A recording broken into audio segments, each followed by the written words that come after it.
Welcome to my YouTube channel, Tony Su Vega, your feng shui guru and paranormal expert.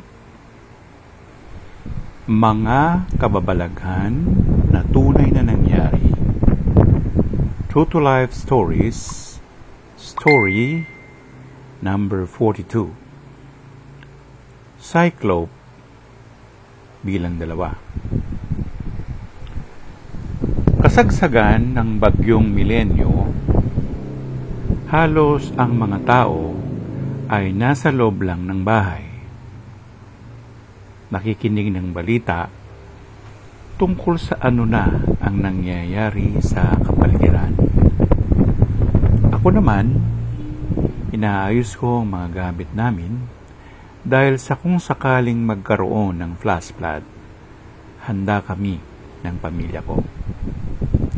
Handang lumikas o magpunta sa mas ligtas na lugar. Napakalakas ng hangin. Nagliliparan ang mga yero.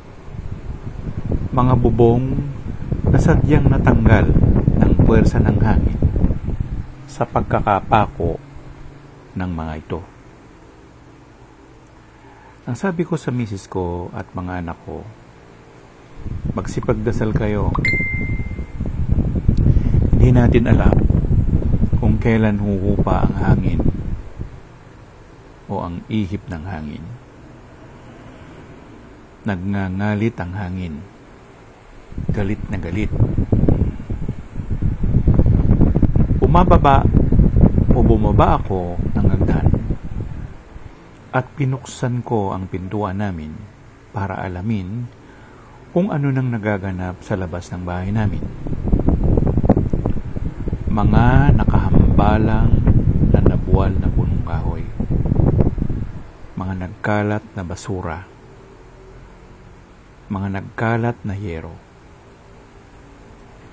Sinuong ko ang hangin at ulan para tanggalin ang mga nakabuwal na puno, pati na rin ang mga yero. Walang ano-ano'y may lumabas na parang sa aking balintataw. Parang higante. Maputi-puti. Cyclope. Nag-usap kami sa isip. Bakit po kayo nagpakita sa akin? Taga saan po kayo? Ano pong pangalan ninyo? Ako si Kudling. Taga Cavite ako. Tumitingin ako sa paligid hanggang sa makarating ako dito sa inyo. Salamat naman at nakilala kita.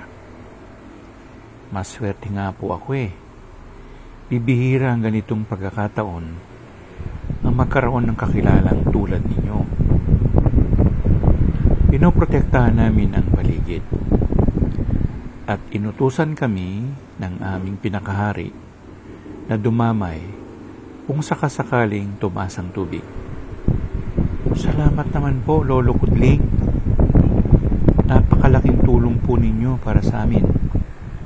Sige na, pumasok ka na ng bahay ninyo. Lumalakas pa ang hampas ng hangin. Opo, salamat po. Pagpasok ko ng pintuan ng bahay namin, sinita ako ng aking may bahay. Saan ka ba nanggaling? Inayos ko lang yung mga puno na nakahambalang sa daan. O siya, magpalit ka na ng damit. Baka matuyuan ka at magkasakit ka pa. Umakyat na ako ng bahay habang nagpapalit ako ng damit. Sumilip ako sa butas ng bintana. Nandoon si Lolo Kudling. Kinakausap ang ibang mga undins na napadpad sa lugar namin.